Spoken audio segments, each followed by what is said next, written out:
All right, just want to do that quick check. I want to thank everybody for joining us today. Looks like we have a good group of people that are jumped on here. We're going to be talking today with a couple of industry experts that we have here from Ring Central and Vonage, um, going through some AI and how that's being utilized in communications here today. So we're going to start off just doing a quick introduction with the group here. Give me 1 second there. Okay. So I want to do a quick introduction of the panelists. I'll start off myself here. I'm Matt Kopp from Convergent. I'm Director of Client Technology Solutions. So I work with the team here for helping develop, design the solutions, whether that's on the unified communication customer experience side for our customers, as well as anything on the data center, network infrastructure, cloud, and virtualization as well. Brad, and you want to start, and then we'll go with Scott. Yeah, Brad Nichols, Enterprise Account Executive here at Ring Central, focus on the financial services industry, insurance, non-healthcare. It's great to be a part of today's panel, so thank you for inviting us. I've been in the UCaaS industry for over 20 years, and I'm excited to listen and learn, and also present a few things as well. So thanks for having us on. Thanks, Brad. Scott, you want to go ahead and introduce yourself? Sure, Matt. Thanks. My name is Scott Treishon. I'm with Vonage. I'm the strategic sales director. Previous to Vonage, held leadership positions in the sales engineering and solution engineering area. Been in the industry UCaaS and CCaaS for roughly 20 years, and hopefully have some knowledge to impart today. So thanks for having me, Matt. All right, sounds good. And we also Hunter from Avant was supposed to be joining as well. He got a little held up, so if he jumps on, we'll pull him into some of the conversation here. But I guess we can get started here. So wanted to kick off real quick for those of you that are new or relatively new with Convergent, who we are, what we do. We're a technology advisory firm. So our goal is really to help organizations and simplify the technology decision-making process. And that can include anything from, like, obviously we're talking about AI today from a communications perspective, but also any AI solutions outside of the customer experience and unified communications. We also focus on, cybersecurity and connectivity. And we have extensive experience within our team. This February is going to be 50 years in business for us. So we really have a long tenure here as an organization and a lot of experience on deployments across wide ranges of technologies. But we also are backed by teams of industry experts like that we have on here today for us to deliver solutions for our customers. And I mean, you see up here on the slide real quick, our mission is really to make this the process of acquiring technology, acquiring solutions that are going to solve problems for businesses, make that easier, more reliable, and making sure that the technology decisions that are being made are aligned to the customer's business goals. Kicking off today here, we're talking a little bit, is AI a trend? So we wanted to touch on this real quick. We see a lot of trends up here on the board and some things going back many decades here. But really the question is AI a trend? There's a lot of talk about being a bubble in AI. And is that something that's going on right now? We really want to make sure that we're imparting on our customers that it's not, AI isn't a trend just like we've seen before. I mean, it's technology that's redefining how businesses develop products, how they automate processes within their businesses, how they're changing their go-to-market strategies around AI and utilizing these new technologies to really change their business. So it's a tool that solves business problems and provides a better customer experience, which is what we're going to be focused on today. And we're going to get an understanding from the team here of how Vonage and Ring Central are customers, are how their clients are using these new technologies to change how they communicate internally, externally, as well as collaborate with and serve their customers. So that's going to be the goal of what we cover here during the conversation here today. And these are kind of the four different verticals that we're focused on as a part of the conversation here. So we'll be looking at different questions, use cases around in finance, healthcare, manufacturing, and legal. And that's where we'll split it up a little bit with the team. And then maybe we'll have a little bit of questions if there's any feedback as we're going through this. There will be some Q&A at the end if anybody wants to add any questions into the to the chat. We'll ask Chris Carrero to bring those up to us towards the end. All right, so kicking it off here, we're going to start off with legal, um, Sure. and we're going to start with you, Brad. Um, what AI features are helping attorneys that for case notes, transcriptions, client summaries? What are you seeing when you're talking to customers out there in the legal? Either I know you're in finance, but obviously legal gets pulled into a Sure. lot of these Oh, yeah. conversations. So I wanted to get your thoughts there. Yeah, I mean, it's a good question, and yeah, I am a little vertical specific, but it does branch out. I think a lot of products in the AI world can apply to different verticals, and it's all about the use case studies that we see. And just kind of before I jump in to describe kind of the AI revolution that we're talking about, I think you framed it up really well, Matt. A lot of the products that we see are sometimes bolted on, right? They're third parties, right? We all have working with third parties, but ours are really built into our solution. So it really reduces those data silos, security risks, which is important when you're talking specific to law firms or financial institutions, healthcare institutions, right? So their data, the protected data, how they're leveraging AI, they're all a little bit nervous about understanding what that means and how they can apply that to their business in terms of how we really help law firms. We have things like RingSense, formerly known as RingSense, now known as ACE. We love to change our names here, keep us on our toes over at Ring Central. But it's an AI-powered intelligence platform. It doesn't really just record calls; it summarizes them. I use ACE every day. RingSense, it's a phenomenal platform. It saves a lot of time for me. I can have the ability to go back and summarize those calls without listening to the whole recordings. So if you look at like an attorney that's on a 45-minute call with a distressed client, they have to listen with empathy, but they're trying to type notes and make sure they capture everything. In the legal world, accuracy is 100%. Right? If it's not, then there's certainly issues. I'm surrounded by lawyers and my family personally, so I get to see kind of what they go through on a daily basis, and it's stressful. It really is. So what RingSense and ACE really does, and I'll refer to them both ways just so we can get the old and the new. It automatically creates concise summaries of the calls, and this can be on our Ring EX UCaaS solution. It can be on our Ring CX contact center solution. It can be applied either way, but it highlights those key points, decisions, action items. It's critical for quickly updating those case files and listen, without having to listen to the entire recording. You have things like smart notes. AI captures all the call details in real time. It organizes them. It prevents information from being missed. Again, which is essential for accurate, case documentation. So we have, testimonials, the customers like the husband and wife law team who reported a 65% increase in saving time. It really gives them, time to focus on case strategy rather than data entry. If you talk to any young lawyer, paralegal, they have to spend so much time reading thousands, hundreds, and thousands of pages and sifting through and really looking for those keyword searches. So ACE, provides that strategic summarization, the real-time checklists, instead of just a block of text. It organizes it into concepts is really the best way to put it. So things like risk. You might hear on the call, client, I want to fire my lawyer, right? The client, refers to, and that's going to be red flagged, obviously, as it should be. So and you can apply that just about any vertical right there. But if you look at a next steps kind of summary, let's send the retainer agreement by Tuesday. It'll flag that up and it'll have that in the next steps. And it's just broken down by these little subsections on a dashboard that we built that's independent really of our phone system and contact center. It's an add-on solution. And it's really, really catching on, one of our fastest solutions. And on the thing it does, it has that sediment. It takes the temperature, I always say, of the customer, right? Was the client agitated? Were they confused? Did they not understand what you're saying?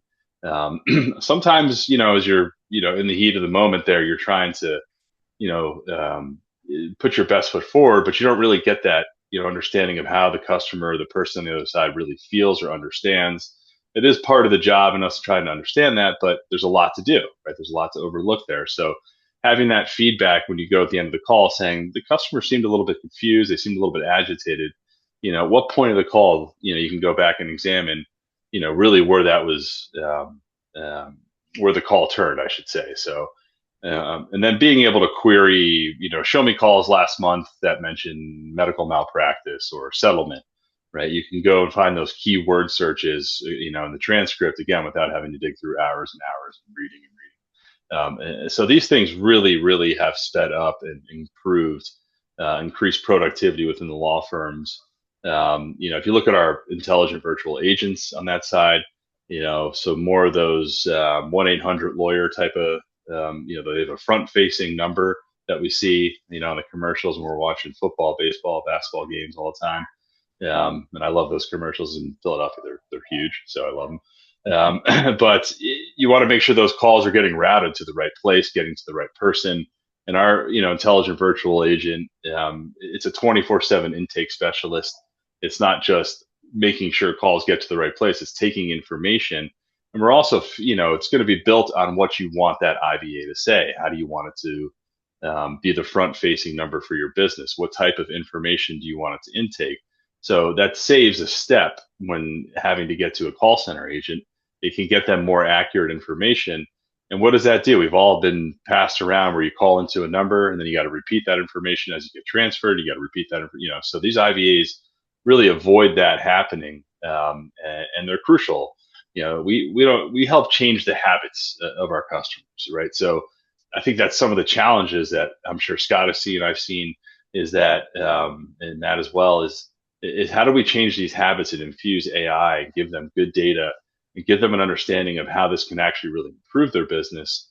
Yes, it's at a certain price point, but the ROI is just so significant when you look back on time saved, productivity, the compliance side of things, right? So having all of this compliant built into your ecosystem will really just improve in terms of how the outside world and your customers really deal with you in that aspect of things. So and then if you're looking for integrations, this is another, touchy subject I've seen is trusting the data, making sure the data, the summaries, everything that I just mentioned is accurate and that it can be uploaded, whatever CRM that you use. And, we integrate to 2,500 CMs, every major law firm, legal, I should say, CRMs, obviously the Salesforces of the world and so on and so forth. But being able to accurately upload those auto summaries in there, for historical data also really helps improve not just,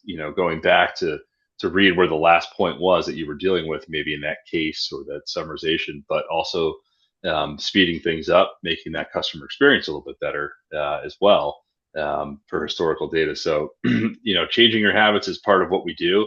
It's when we've all been through these paradigm shifts of technologies over the last 15 or 20 years, and having sold UCaaS for 20 years, we remember the paradigm shift from prem to cloud and what this looked like. We're starting to see that again, and with this AI revolution. But it's a broad subject that we really want to narrow down. Luckily, we're doing that today. So, to really kind of just summarize, we really want to make that data accessible, easy to find, accurate, compliant for those customers, so that law firms really can just turn and burn and focus on litigation, not have to worry about data entry.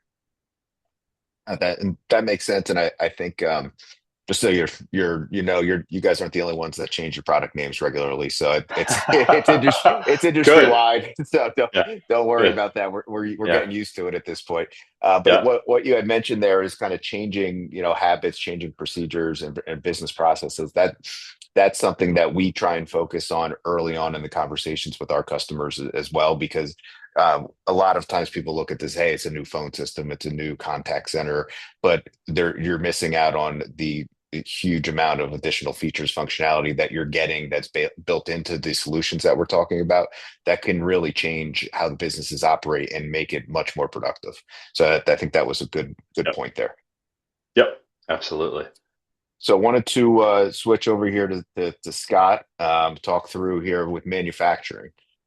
So I know Vonage has a very strong APIs built out, or open APIs for a lot of automation. Want to understand, what are you seeing? What is Vonage seeing overall of how in the manufacturing vertical? How are customers using those APIs? For supplier updates, shipments, order notifications.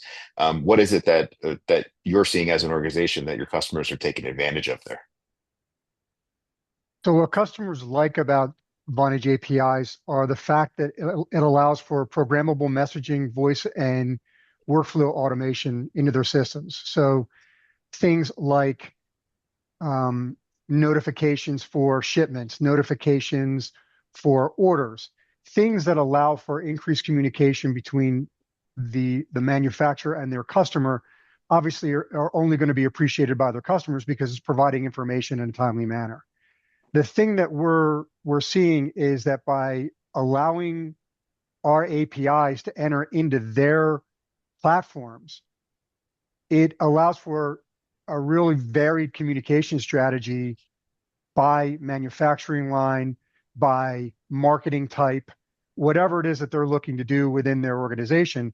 By having that programmable capability, number one, it reduces cost because now you're not putting custom code inside of different platforms. So there's a lot less cost when you're looking to integrate communication capability. But then you're able to do things like hierarchies of communication. And what that means is, do we want to start off with a text-based communication? If it's just something that's really easy, like an order confirmation, that may be easily done via text. But if it's something that's more urgent, do you want to then escalate to something like a voice call, an automated voice call? And so the nice thing about the way the APIs work is the logic is transferable across different mediums. So what it means is that maybe something that we've provided in a text format and required an authentication or an acknowledgement, if there's no acknowledgement, it can then escalate to a voice call. The exact same information can be conveyed via the voice call as it would have been during the text. But now that it's a real-time voice call, you get that consistency, but there's an increased urgency. And so the idea is provide ways and means that the manufacturer is able to communicate with their customer so that it lowers the cost of the communication. Anything that can be done via automation now prevents a phone call possibly from coming into their contact center. And so by being proactive, we're lowering costs from the customer communication perspective, and we're providing increased capabilities for the manufacturer to be able to provide better service for their customers. So lowering cost, but providing increased value, which then hopefully drives more business and increases their revenues. Yeah, I mean that really drives improved customer experience, which is really Exactly. what we're talking about here overall across the board. Now, the obviously with the APIs you guys have, and Brad had mentioned earlier on the Ring Central side, you both have a lot of pre-built integrations for different platforms out there. But can you talk about? I mean, obviously when we're looking at manufacturing, there's ERP systems, there's warehouse management solutions. I'm sure there's pre-built integrations for some out there, but how do you guys handle if there's one that you don't already have that configuration built for? Or, does your team support that, and how does that process normally go? We do. So a while back, we acquired a company called Nexmo, which is really a middleware platform.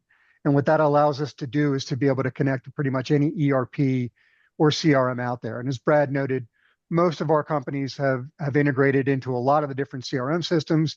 ERPs, maybe not as much, but what Nexmo allows us to do is to very quickly integrate with an ERP. And so again, what that allows us to do is to lower the costs for that communication capability by giving those ERP systems something to communicate with that's very, very easy to communicate with. So the idea is by creating that middleware platform, making it very easy for those ERPs to become integrated. Okay.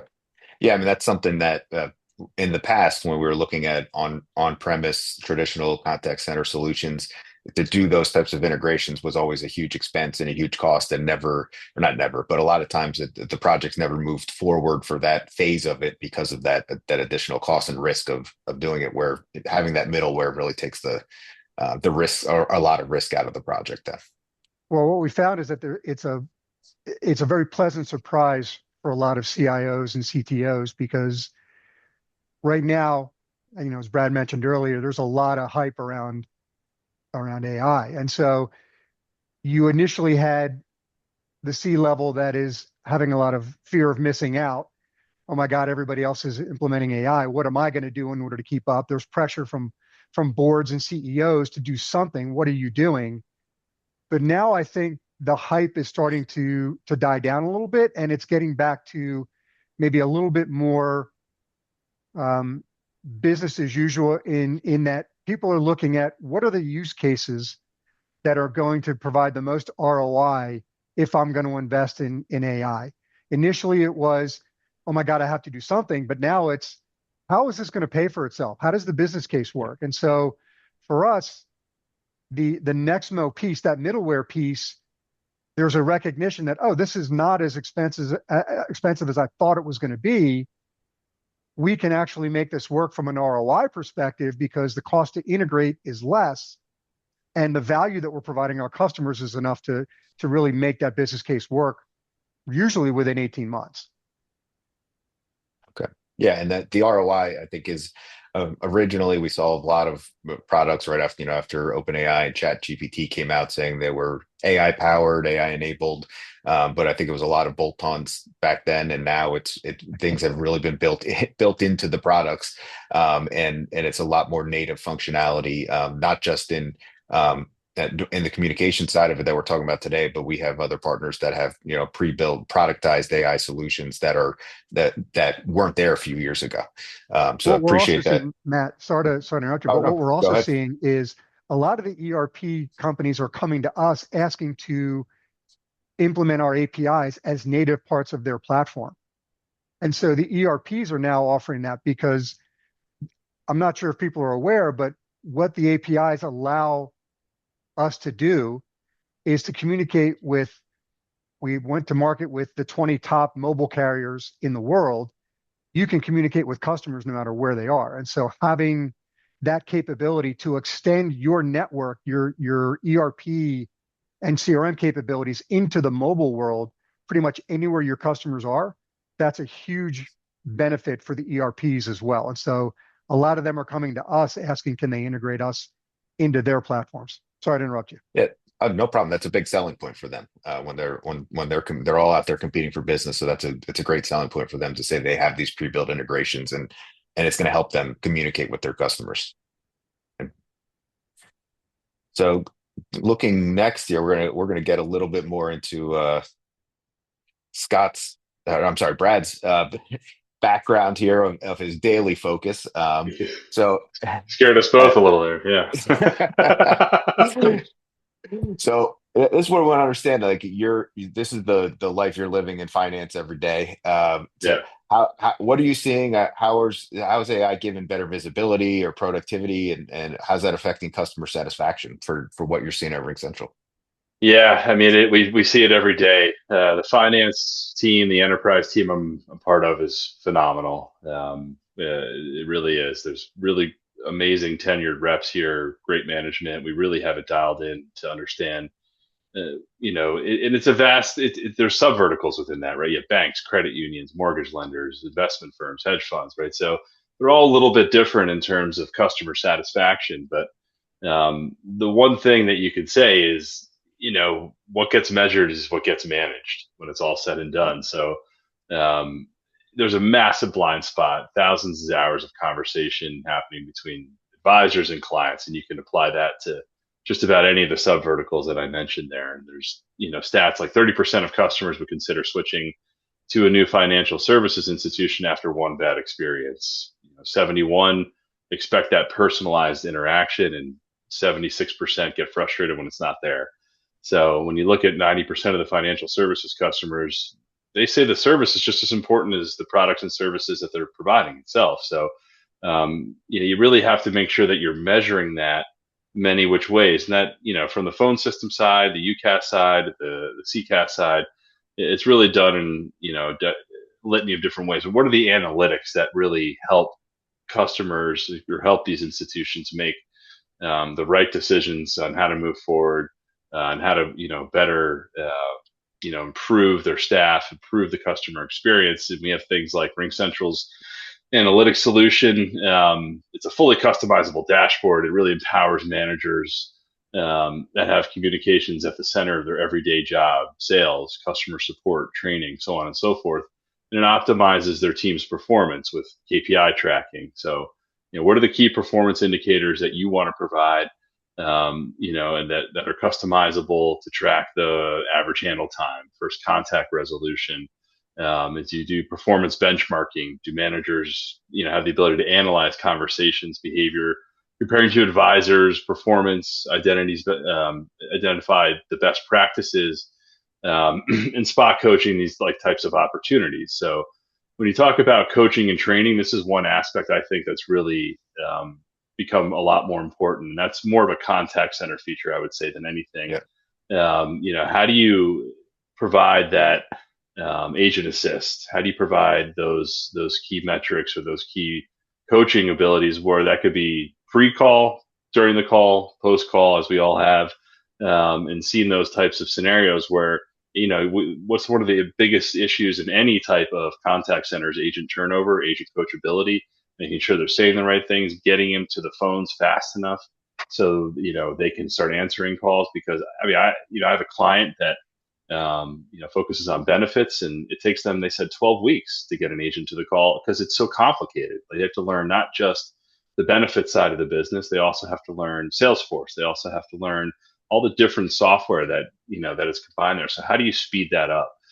Provide them maybe, and that usually happens on maybe the level one type of stuff, right? So let's Mhm. automate that with maybe IVAs, or automate that with our highly intelligent bots that we implement, and and get those level one issues out of the way so they can focus on those more high end issues, and it makes the training and adoption much quicker. When you look at customer satisfaction, I mean, the sentiment analysis has really taken over.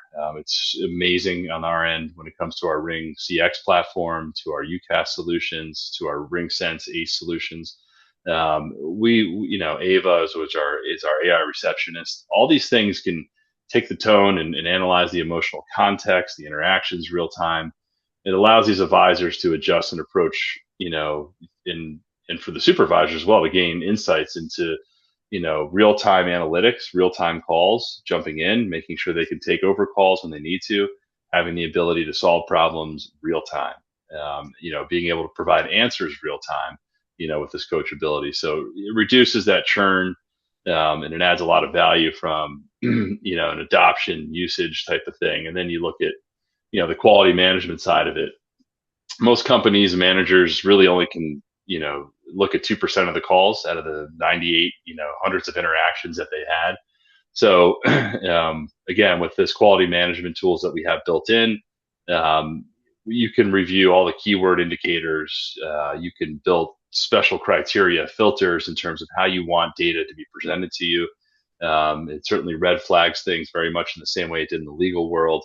And then it's scoring 100% of the calls, right? That's just such a big difference than how it used to be for all of us. So you had to be very specific of the types of calls that you were analyzing. There was a lot of calls that got missed, and that, again, hurt coaching, coachability, agent performance, turnover, just kind of bled into another thing. And that really ultimately affects your customer service, right? The customer experience, I should say. So, having visibility into that through our analytics platform is amazing, right? So there's nothing that you can't, detect, pinpoint, detect, build criteria, filter out, have these dashboards, have these reports at your fingertips now, built on specific criteria that is an issue, but you just haven't been able to pinpoint before. How do you get there? What do you do? So when you look at the impact, it's immediate. I mean, instead of asking how can I help, right? You're going in there and you're helping. What's the biggest issue that we see on the contact center side? I've already told you this before. I don't want to tell you this again. We're not just in the business. We feel the pain ourselves as consumers, as users. So Yeah. this is again where the historical data becomes huge, the sentiment becomes huge, and all of this and all the previous data that we were able to present to you, and then key point detect, parse out, upload and accurate info into whatever CRM that you're using, being able to integrate to 2,500 CRMs right out of the box. We have again, that ability just to make life a lot easier for your customers. And that's what financial institutions are really focusing on today. It seems to be about the coachability. Obviously, in the customer experience, I have to reset my password. I have to let's remove that and put a bot in front so you can get the heavier stuff to the agents that are really important in terms of solving real world problems, fraud detection, pinpoint detection. These are things that are built in. Yes, it can be expensive, but how expensive is it when a breach occurs, right? So how do you quantify the dollars and cents, and the risk to your business versus being able to solve issues up front, in a proactive way versus being reactive, which is something that we said for years, but really you can quantify now, I think, Yep. with these types of tools. So, the analytics, the IVAs, Ring CX, all the natural AI functions that are built into the UCAS system really provide.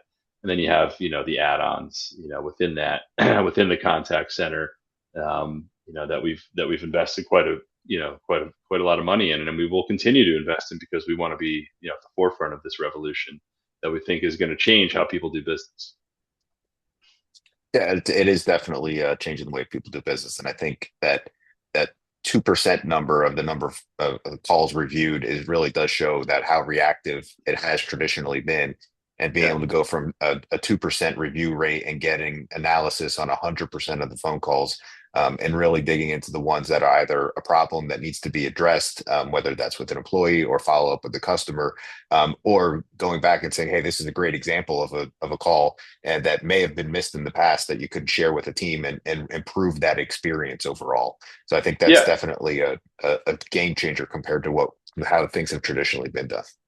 Yeah, and I think when you look at the contact center side for years, it's always the data presented is almost in a bad way for agents, right? It's always like this is. I think the agents appreciate the improvement, and I know that every call that I have is graded and scored, right? It's like it's graded and scored, within our ACE platform. So 1 out of 10, this is what you did, this is what you said well, this is what you could have improved on. I do get argumentative with it, but it always wins. So, I haven't seemed to have won that, battle yet, but Yeah. it's incredibly accurate. You should have asked this, you could have uncovered this, and maybe here's your follow up. Why don't you add this to your follow up? This would be a great touch, right? So it gets a little bit more human like, and it's effective. Hey, Yeah, Matt. and that's only going to improve over time. Go ahead.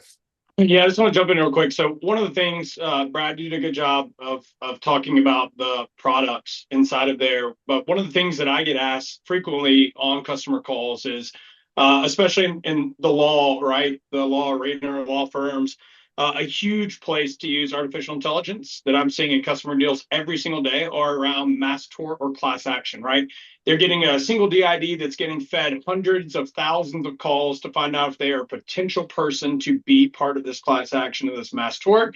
Oftentimes, we're seeing some type of self-service IVA initially on that front end, right? So if you join this call today, I imagine what you want to know is, hey, what is AI going to do for my business? How does this change the landscape for the future? What does it do for cost? How much does it cost me, right? One of the statistics industry wide that's pretty fascinating is that your people are obviously that most expensive part of your business, right? So it costs you on average about $3 to $5 per person per minute to have a conversation, right? That's industry average. For a self-service transaction with a containment rate of anywhere from 40 to 65%, depending on your IVA, you're being charged about 45 to 50 cents per self-service interaction, right? So instead of having that agent absolutely getting hammered from the beginning, taking all the authentication requests, who are you? Hey, great to talk to you, Matt. Tell me why you're calling in, right? We're sticking IVAs on that front end that are alleviating all of that. They're taking and authenticating a customer. They're taking all the pertinent data. Why are you calling in? Can I help you? First of all, let me see if I can take care of that Hmm. authentic IVA. But if not, passing that through an agent assist model into an agent so that the AHT or your handling time is reduced, your customer satisfaction is going up, all at a fraction of the cost. So from an ROI perspective, you're starting to see, hey, if I invest in AI, one of the questions I get frequently from executives is, hey, if I invest in AI, it's a budgetary line item. We put it on our budget this year, right? Everybody's trying to get on the AI game. If I do that, when can I expect to see an ROI? When you're using IVAs, I'm seeing ROIs in as quick as 3 to 6 months, right? Because Yeah. it's taking off that workload. It's taking people off the phones only to be able to escalate them into more important matters, right? You're using them for special interactions. Maybe it's sensitive interactions. Maybe it's something that requires a little more handholding. But we're seeing a huge deflection rate in self-service containment using some of those IVAs at a fraction of the cost. Which makes sense, Hunter. And I appreciate you jumping in there because the biggest cost for pretty much every business is employees. So the more you can focus them on tasks that are adding actual value to the business to their customers, that's going to be a big savings as well as a big improvement in the customer experience as well. Yeah, remove those bottlenecks, and it's usually the simplest stuff that causes the biggest bottlenecks, right? The stuff that it's built to do. And I love that when AI is applied in a very simplistic, facet of anybody's business. It's not overly complicated. We're not a robotics company here. Like it's pretty simple, but the bottlenecks come from resetting passwords and level one Mhm. support type of issues. So we see instant ROI. We see it as fast, sometimes hunters 60 days, right? So, based on the cost and the cost savings that it applies, it's very significant.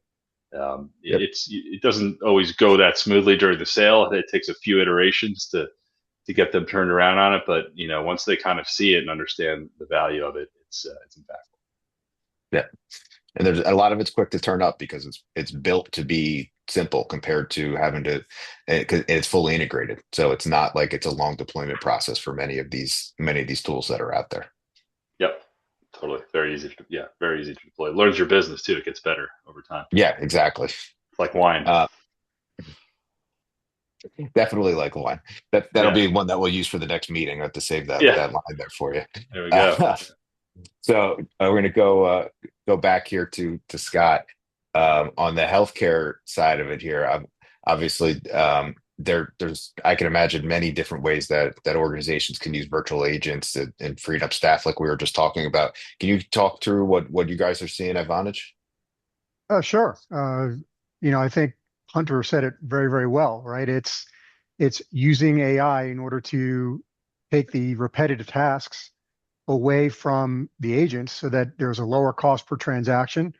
And in a lot of cases, a higher customer satisfaction because in the same way that people like paying for their groceries in the self-service aisle, people like scheduling and changing schedules on their own using a self-service model. So the thing that Vonage brings to the table is templates that have proven themselves to be very, very effective in the scheduling and rescheduling piece of it, but then also combining it with other things like our APIs to do things like authentication. So in very sensitive areas like healthcare, where you want to make sure that the person is who they say they are, having the ability to combine a virtual agent along with the API to authenticate, number one, reduces the amount of interaction necessary with the patient, but also makes it very, very easy then for the virtual agent to do something that is less complex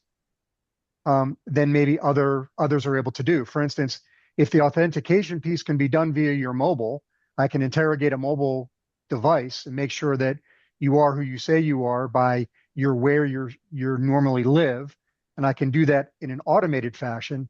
Well, now I can take the authentication piece away from the virtual agent and make it easier on the patient. And Mhm. so by combining some of those capabilities, again, I don't want to beat a dead horse, and I think Hunter did a really good job of explaining it.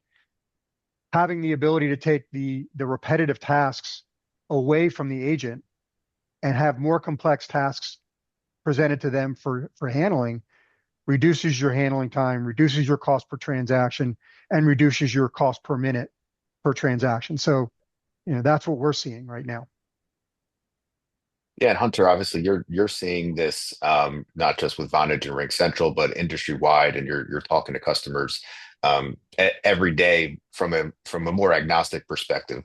When you're having those conversations with healthcare organizations, what is it that you're hearing from them that might be driving some opportunities and driving some change within their organizations? Yeah, so I'll give you kind of a real life snapshot. So I've got five or six of the largest healthcare companies in America right now that are all in a similar situation, right? It is, hey, traditionally we have used call centers, we've used IVRs, right? So that's kind of been the name of the game forever for everybody, right? It's the idea of, hey, if you're calling into a hospital or maybe one of the practices that are associated to that healthcare, right? We all know that it's larger than just an ER hospital now, right? They've all got oncology, they've got urology, they've got cardio, all types of organizations. They've used an IVR in the past, and the IVR is done a okay job, right? But now they've got millions upon millions of people calling in across these different healthcare entities that hopefully are looking because they've adopted AI at home, because they all have an Alexa or a Google Home, because they have Siri on their phone, right? Or Gemini on their Android.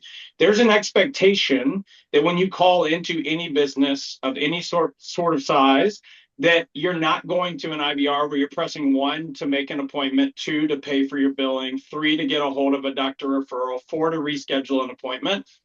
So almost all of these organizations are currently moving to an IVA of some sort, right? A virtual assistant. What they're all looking for in the healthcare specific side of a virtual assistant is they're looking to see if they can contain. They're pretty happy with a 40% containment rate. That just means that when you're calling in now, I'm getting a, hey, thanks for calling in to such and such healthcare system. How can I be of service today? Right? They're setting it up on PCI compliance so they can take payments with an agentic AI so that they're not having to go through and talk to an operator who will get them to a hold queue for a payment specialist. They're being able to take care of payments, rescheduling, following up, the ability to tie into my chart or pull from an Epic record after authentication is done through the IVA, being able to pull certain pertinent data back. Those are really big use cases right now in healthcare.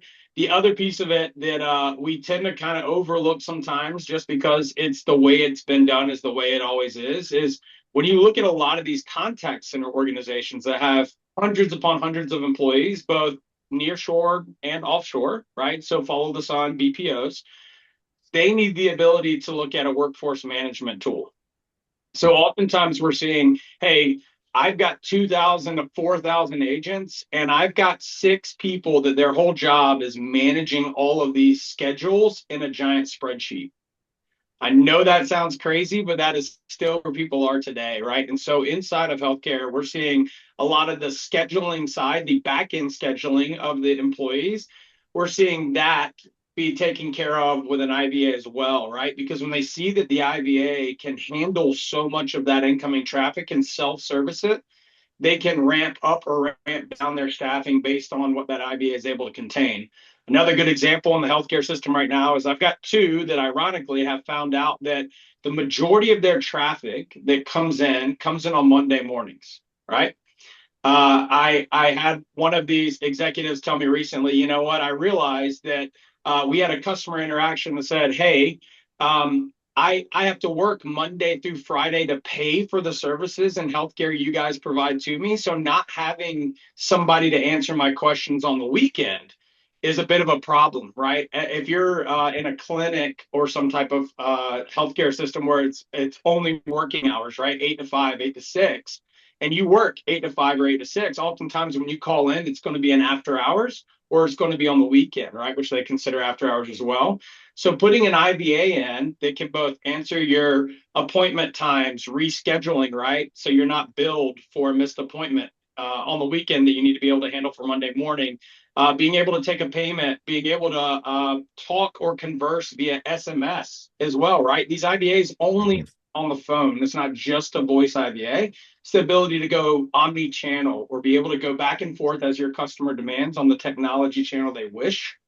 We're seeing a huge piece of that, all because the AI or the virtual assistant is able to take a lot of those repetitive tasks and automate them using agentic AI. Yeah, I mean that I could see how that would be a big change, and for most people that are working during the day, and you do go call in at night and say, hey, we're only open 8 to 5 to take this payment. I think a lot of us have experienced that before. So I think enabling them to be have a self-service there with AI, it makes a big difference and have better satisfaction there for those patients in this in healthcare organizations. So appreciate that feedback there, Hunter. I know we're coming up on time here, so just wanted to go see. I know there's a lot of questions or ideas that this may have kicked off with a lot of the attendees here on the call. So if there's anything that you think of after the call or now in the chat, please put them in. We'll jump to Q&A here if there's anything in the chat that's come up throughout the webinar here. But if there's anything that you need after, feel free to reach out if you want to get into specific use cases for any ideas that this has gave you for your environment. So real quick, Chris Carrero, just going to ask you, just because I can't see it here on the chat here, is there anything that popped up throughout the conversation here?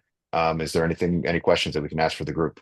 Yeah, I do have two. I have the first one here. It says, although AI seems potential, I'm afraid of the gamble to implement it in my firm. What are the risks of using an AI platform with our confidential information? Any security parameters to prevent information from being leaked? Brad, why don't you take that one just because Sure. you're in we talked about finance, that's your daily Yeah. basis, so obviously confidentiality is important there. So I'll let you take that. Yeah, it's a fair concern, by the way, because a lot of us are leveraging third parties. Again, they're built into the system, so they go through stringent, compliance on our end. We have a high trust link to our website that shows each aspect of our AI, how it's compliant for each industry, each vertical, and what that looks like, because we understand it's based on pulling your data. It's based on interactions that you're having every day. So I think it's a fair understanding, but you really want to understand the organization, how they've infused AI within their certain products and making sure that they have a high trust type of website that guarantees these types of compliances that apply to each industry, each vertical. Yeah, we see that outside of in AI, outside of the communication side of it, where we don't want we don't want or our customers don't want their employees going into chat GPT and putting out personal No, information or proprietary information into there, because that the systems are going to just start learning off of that, and then that's open basically to everybody in the world. Where we're making sure when we're bringing in some of the productized AI solutions that we talked about earlier, that they have those agreements in place that the providers can't learn off of their data, and it's only for that specific customer. So I think that's really important to understand yeah, as you're going through this. anything that Uh, makes these customers feel more comfortable, we're happy to go through because we understand the importance of yep. it. So. Chris, what was the other question? Uh, it says, managing multiple locations, can your AI solutions be scaled so only certain staff have access? Can it be controlled by role, location, or department? Sure. Okay. So Hunter, you're not in your head there, so I'm going to let you take that one because you look like you're excited to answer that question. So if you want to jump in there. Yeah, absolutely. So, yes, the short answer is yes. The big answer and long answer is yes. So, oftentimes when you're looking at this, and this kind of piggybacks on what Brad was saying, right around security protocol. So, a lot of it, when you're depending on the partner you're working with, right, and where your data is stored, your data is siloed or sits in separate intent buckets, meaning it's your own data in your own spot. The other piece of that is that as you go into a lot of these platforms, you get into roles and permissions, similar as you would with Active Directory in like a Microsoft Server application, right? You can set up roles and permissions, who gets access to what. One of the questions I get asked all the time is, hey, if I'm the CEO of a company, is someone going to be able to go in and ask my version of Chat GPT or my AI chat instance internally, what's my paycheck, right? And no, the answer is no to that, right? Your data is only as good as the permissions one you choose to put it at. So you get to choose what data is picked up by these LLMs, which data is returned, but also you can turn around and segment and say, hey, I'll give you a good example, federal credit unions. they want branches, like tellers and branch management, to be able to see certain pieces of information, but they want the executives of the bank to be able to see all the information, right? The same thing can be applied in any form of AI. It's all in where you set those guardrails and then the permissions levels you grant. Yeah, so data governance becomes important, and then we get into cybersecurity discussions around that all as well. So these all kind of are tied together. So that's important to make sure we cover that.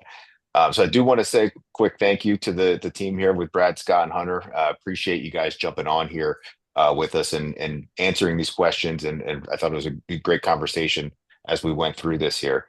If for anybody that has any questions for follow up, anything we didn't cover on the call, obviously it looks like we're on pretty much all the social medias. Reach out to us here. Go to askconvergent.com. Reach out to me on LinkedIn, whatever it is. We're happy to get set up and have a conversation and solve whatever problems you're looking to accomplish here. So thank you guys. Appreciate it. Thank And you. we'll see you guys Yeah. next time. Thank you guys. Thank you. Thanks. Great.